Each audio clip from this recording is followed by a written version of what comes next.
Getting clients. Oh my goodness, where, how, that's all I still ask that sometimes, you know, like, how do I, you wanna work with me? Anyway, let me share a quick story with you on how I got a client called Crossnet. And no, this is not some crazy new marketing technique, some crazy new outreach or outbound method.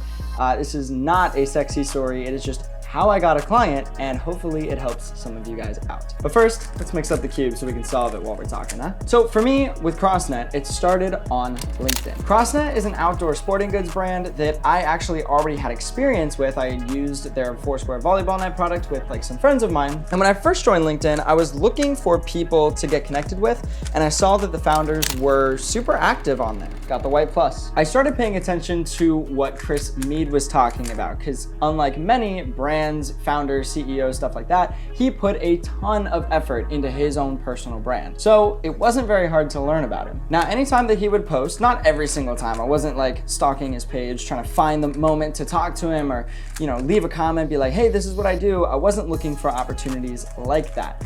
But I would leave comments, thoughtful things, laugh with him, you know, sympathize with him, whatever the comment or the post was about, I would just engage, you know, relevant. Why? Like I would ask questions. I would just be some normal person. And then I had an opportunity. That was such a terrible catch. He had put out a post asking if anybody wanted to create content for their H2O unit and their soccer unit, two different products that they had released, and they wanted more user-generated content for it. So he puts out a post and says, hey, I'm sending out 5 units to anybody that wants to make content.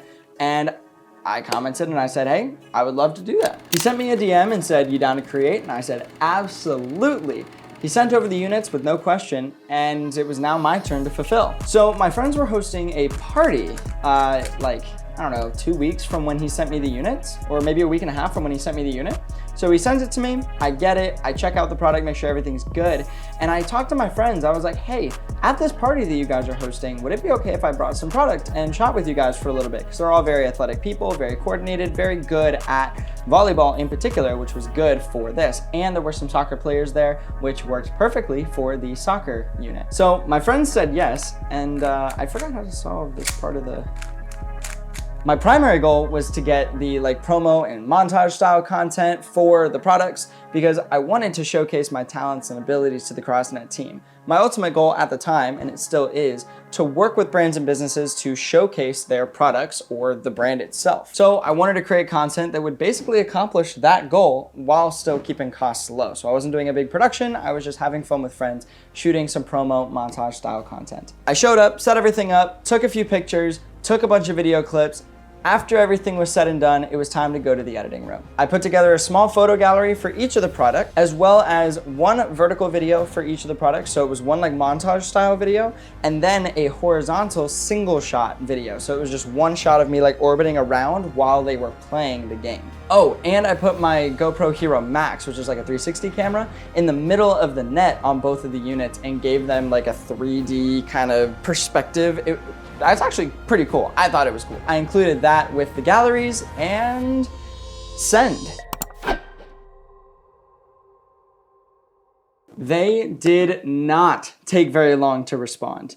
In fact, they were stoked. Now, I was fairly fortunate because they had a few more products that they were planning on sending out to the market in the coming months. So with what I had just done, creating high quality content, who do you think was their first call? Now, the reason at the beginning of this video I said this wasn't some new strategy, some crazy outbound method, is because it literally was just me doing free work. I was putting myself out there. I gave myself the opportunity. When the opportunity came up that I worked for, I followed through, I came through, I sent the content, I asked for nothing in return, and eventually that worked out in my favor. I will always and forever be an advocate for doing free work, especially to get your first few clients. And if you can manage the time, do some donation projects in the future. But I mean, obviously if you're busy and going crazy, sure, charge every time. But for getting the first few clients, I would always recommend trying to do some free projects first.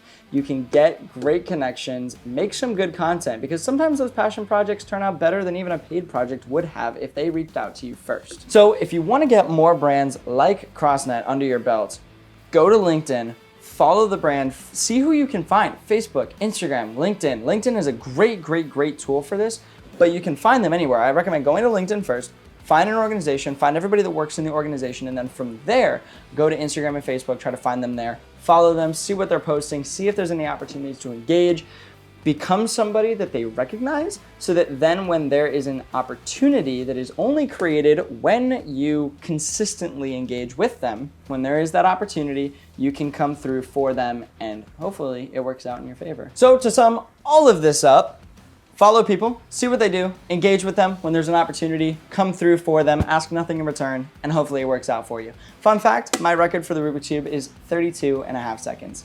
Deuces.